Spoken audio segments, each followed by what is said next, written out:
तो दोस्तों आज जो मेरे पास फ़ोन आया है रेडमी का रेडमी 13 5G जो कि एंड्रॉयड वर्जन 15 है। तो आज हम इसका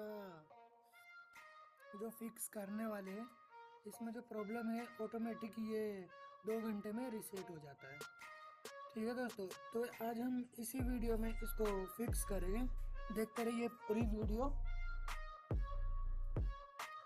तो दोस्तों सबसे पहले तो हम kgkiller हम अपना ऑन कर लेंगे। ऑन करने के बाद फिर हम इसका QR कोड निकालेंगे, उसको हम स्कैन करेंगे। तो दोस्तों वैसे तो आपको दिख रहा है क्या क्या करना है।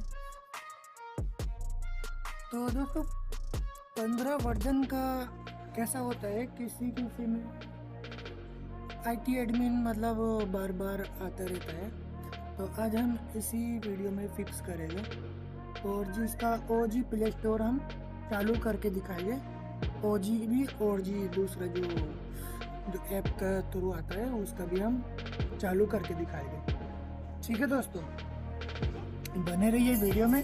और जी आप नए आए हो मेरे चैनल पे, लाइक करिए, सब्सक्राइब करिए और जी शेयर करिए ताकि आपको मेरी नोटिफिकेशन सबसे पहले मिलती रहे।